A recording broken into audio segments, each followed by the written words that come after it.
And guys like Casey Kane, of course, Dale Earnhardt Jr., Bobby Labonte already out of the race. Yeah, those guys are not having a very good day, but if you'll notice all the way around the racetrack, we got some great battles going on all the way back here in 21st. We have a battle right now for the lead as Jimmy Johnson takes it underneath Kurt Busch right there at the line. Let's get back to Darrell, Larry, and Mike. Kurt Busch trying to give Jimmy Johnson all he can handle, but Johnson has that bottom lane. Busch a little stronger into the corner, but watch Jimmy Johnson come off turn 2. Yeah, that's where he's so strong. Center off. Both ends. And when you come off turn 2 that good, it makes you look like you have a lot more horsepower, but it's because you're able to stay in the throttle, carry that speed all the way down that straightaway. There you see his crew chief, Chad Knaus, watching. Remember, this car was in trouble at the beginning of the race. Major chassis adjustments. Settle in and ride. Settle in and ride. Good pit stops, and they're up there leading the race now. And I do think this racetrack is going through some transition right now. You can see the air temperature has come up just a little bit, but what's happening, turns 1 and 2 is starting to get some shade. It's actually cooling down, and you can see turns 3 and 4 getting all the sun right now is really starting to heat up. So we're still gaining temperature, and it's going to make these cars start sliding around. So these next few pit stops will be critical as far as the changes.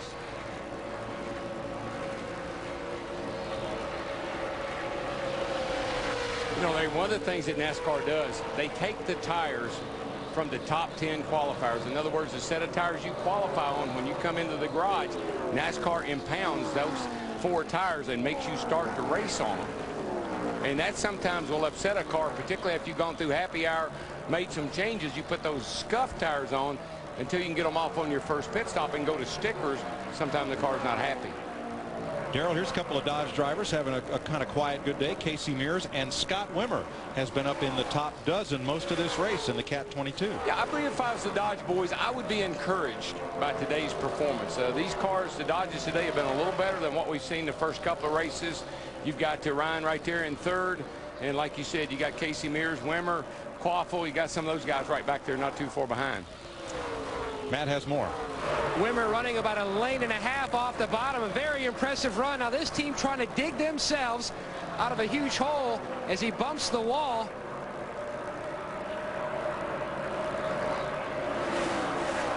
Trying to dig themselves out of a huge hole after crashing at Daytona. An impressive run of Fontana, a 16th place finish, moved up 6 spots in the points. They had a great test here in January. Felt like between the Fontana test and the Vegas test, they would have a better run here, knocking on the door of a top 10 finish.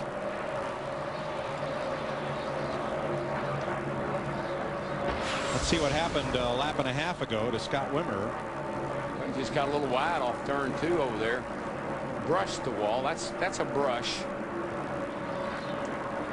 You just carry so much speed off the corner there, you just run out of racetrack, especially if the car is sliding the nose. But I think the biggest thing, Darrell, and you worked with him, his crew chief, Derek Finley, he's a racer. He's a thinker, and I think finally Scott Wimmer and Derek Finley are getting on the same song page.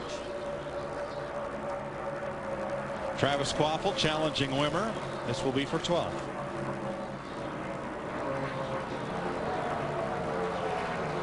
Travis fell way back. I'm not sure what happened to his race car, but he fell back. Seems like the car is stabilized some now, and he's starting to work his way back up into the top 10.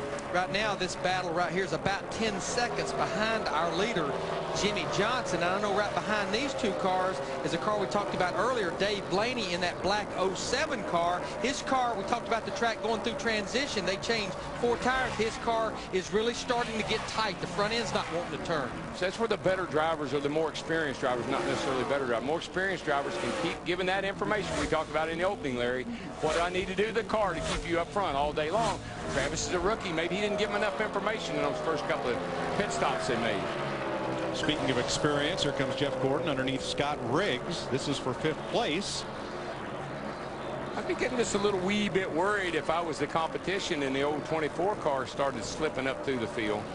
It's something to remember. Scott Riggs in the 10 car is we're getting close to 100 laps to go. He's been fighting the flu all weekend. In fact, he had an IV before the race, and it's hot out there right now. That's not uncommon, Larry.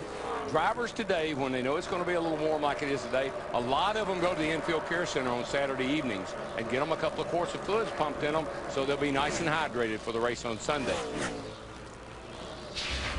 155 complete, 112 laps to go. Jimmy Johnson out in front of Kurt Busch, Ryan Newman, Greg. 93 laps to go in Las Vegas. Jimmy Johnson leading Kurt Busch now by 2 seconds. 7/10 behind Busch is Ryan Newman. Jeff Gordon is 4.5 seconds off the lead. He's got Kevin Harvick closing in. And Greg Biffle disappearing in his mirror along with Scott Riggs, Joe Nemechek, Travis Kvapil, and Bobby Hamilton Jr. are the top 10. And Larry, I don't imagine we're, I was going to say we're not too far from pit stops, but caution has just come out for debris in turn 3. And just in the nick of time to save Kyle Petty, Jeff Green, Michael Waltrip, Jeremy Mayfield from going a lap down. And I think another person that this caution really benefits, Matt Kenseth, who was clawing his way back to the front, but he was only about 10 seconds from being lapped by our leader, Jimmy Johnson. Lots of cars that were, Jimmy Johnson was looking at their rear bumpers. He's picking them up and mowing them down.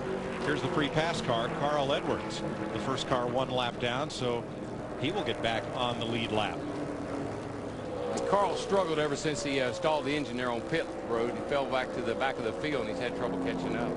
Now, that was the longest green run that we've had since this race started. So this is when these cars, the handling characteristics were really coming out.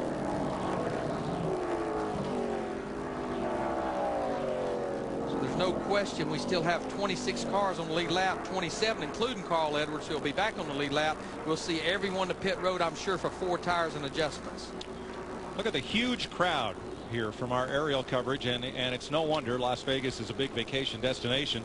Plenty of hotel rooms, plenty of flights, plenty of rental cars, and wow, plenty of race fans. Oh yeah, and it's not just in the grandstands. Look all through the infield and all around this joint, and there's cars everywhere.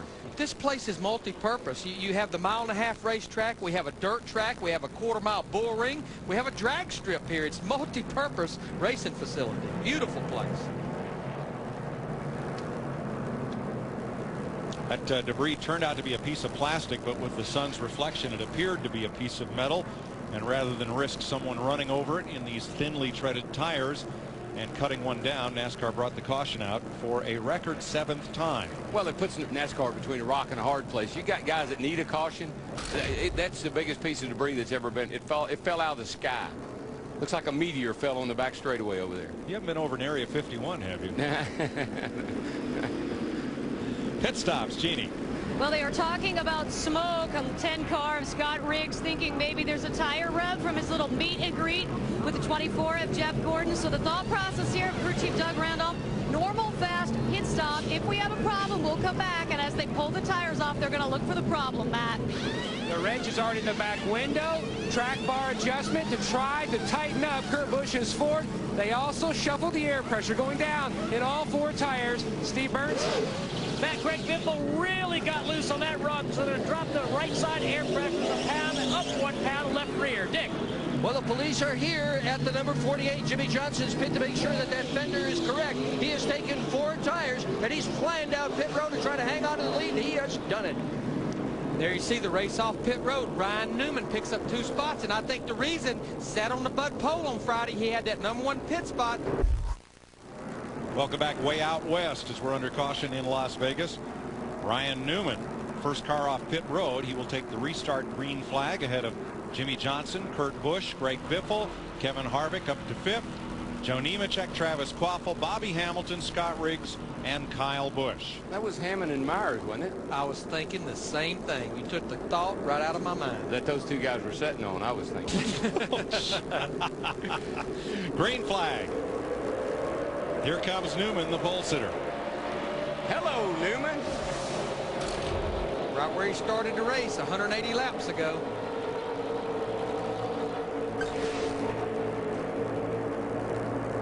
Boy, Greg Biffle in the 16 got in big trouble down there in the middle of turn 1 and 2. He's going to lose the position to Kevin Harvick in the 29. That's a battle for 4th. It looks like the car took off with him when he drove off in the corner.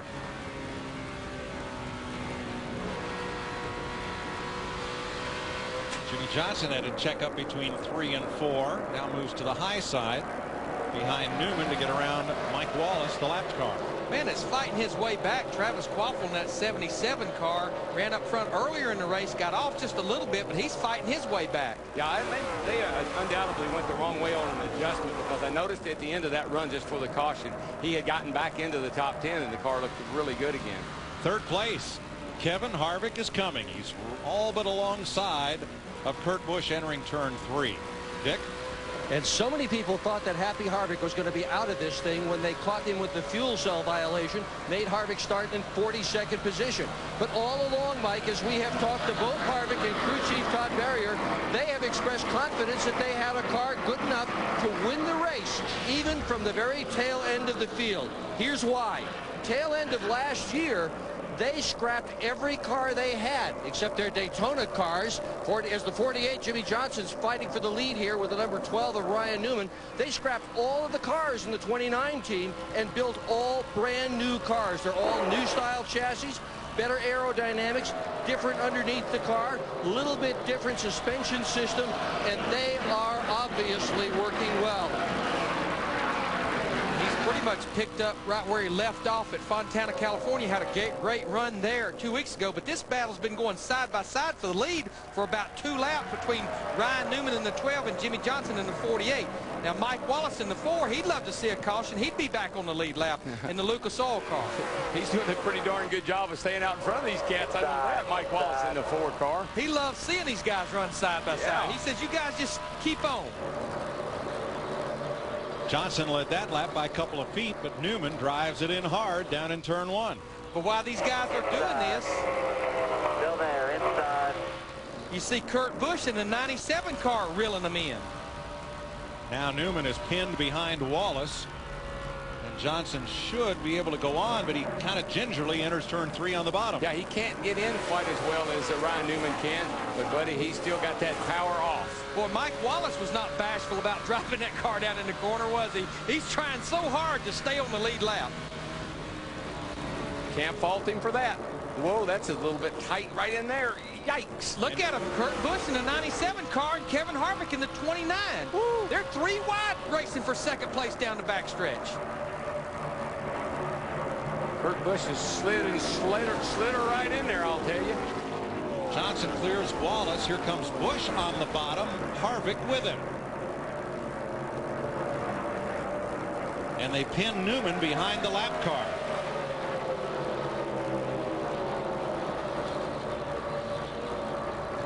Now, while these guys are running side by side, especially the 4 and the 97 and the 12 trying to get up in there, Jimmy Johnson's pulling away by almost a second. Harvick to the bottom in the 29. Ooh. Yeah, Kurt made a little run at him. He's saying, hey, dude, give me a break here. You know, the 4 cars kind of messing everything up. Let's get this sorted out. But DW, Mike Wallace is certainly doing what he needs to do. He's trying desperately to get that free pass there. Yeah, because he's got the 38 car right back there that's got the same thought on his mind. So they actually are racing each other, Elliott Sadler and Mike Wallace. Ryan Newman, he is really starting to work that second and a half to third groove of this racetrack at both ends right now in the 12 car. Kurt Busch, you saw, got a little loose off too. Harvick jumped underneath, but he ran up against Mike Wallace and has to go back single file. Dick Bergman. Good news and bad news for Jimmy Johnson.